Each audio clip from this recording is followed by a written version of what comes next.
So my disclosures again. And Vas this morning already showed you this data. So remember that we have different capillary networks, and the importance of that Vas already alluded to. This is a cartoon showing you the distribution of the capillary networks that you can see with OCT-A. So OCT-A is different from fluorescein, and the differences evolve around depth resolution because you have the ability to image the radial peripapillary, the superficial, intermediate, and deep capillary plexi. However, you cannot detect dye leakage. In terms of OCT-A and diabetic retinopathy, you already heard many talks by Ali. And basically, diabetic vasculopathy starts much sooner than diabetic retinopathy becomes clinically apparent. And here you can see a comparison of patients with diabetes but did not have any diabetic retinopathy. And they look at the changes to the FAZ and capillary non-perfusion. And even in these eyes that did not show any clinically diabetic retinopathy in OCT-A, they had an increased FAZ area and decreased vessel density. This is a comparison again of patients without diabetes and patients with diabetes but without any retinopathy. And you can see here that the superficial and deep retinal vessel density in the paraphobia of diabetic patients without retinopathy were decreased compared to healthy controls. Here now we look at patients with diabetic retinopathy, non-proliferative of different degrees, and they were all underwent OCT-A. And you can see that the area of the FAZ in the deep capillary plexus correlated with the severity of MPDR.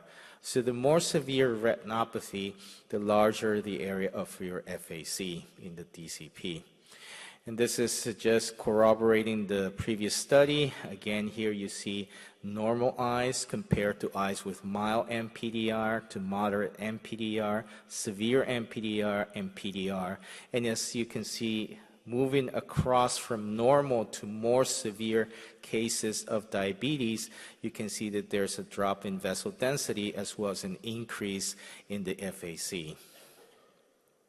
Again, this is another study showing the same, depicting eyes with different degrees of diabetic retinopathy. Again, showing that in eyes with more severe retinopathy, there's an increase in the FAZ and also a drop in vascular density. So this is a case of mine that you can see in the wide angle fluorescein that there's wide areas of NVE. And we do the OCT-A and look at the segmentation. You can see that there's an increase in the FAZ. And here deeper, the area that we're segmenting, you can see it's deeper because the boundaries are by those two red lines. There is an increase in the FAZ, and you can also see some microaneurysms developing. So again, just like Ali showed, visual acuity is correlated with the area of the FAZ. This is a study where 65 eyes with diabetic retinopathy underwent OCT-A, and they showed the FAZ correlated with the visual acuity. And age modulated this relationship. So for a constant FAZ area, the older, the worse the visual acuity.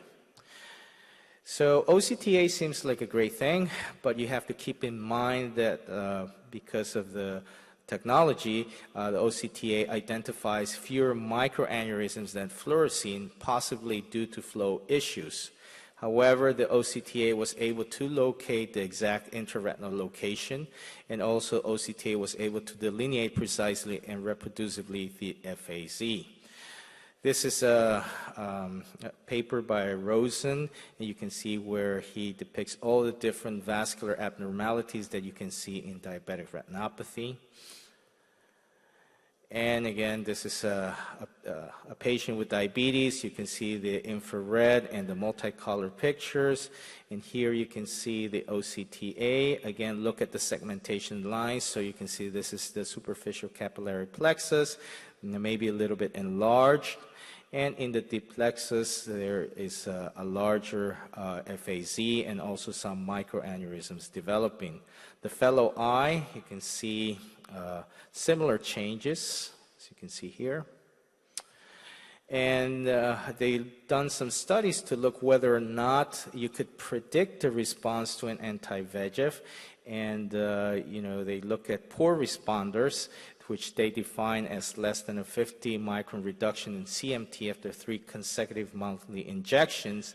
And they show that DME eyes at lower vascular density and larger FAZ area in the DCP and more microaneurysms in both layers. And the poor responders tended to have more microaneurysms and FAZ area in the DCP than the good responders. However, there are certain caveats.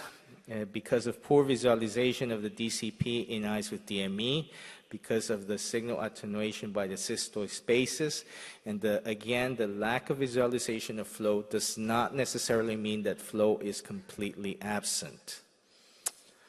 Here, they try to look whether or not 13 eyes with DME injected with an anti-VEGF, whether or not you could predict a response or changes, and they say that after a single injection, no changes in the OCT vessel density and FAZ were detected.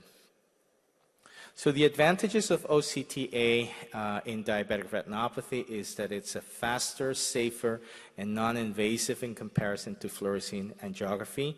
It gives us better visualization of the superficial and deep capillary plexi, and it can also provide quantitative measurements of areas of capillary non-perfusion. However, there are limitations of OCT-A. For instance, there's a small field of view in the posterior pole. Look at here, and then if we had just imaged the posterior pole, you would have missed all that area of non-perfusion in the periphery. It does not show leakage. So for instance, if you were to treat with a laser, you would not be able to detect the area of leakage.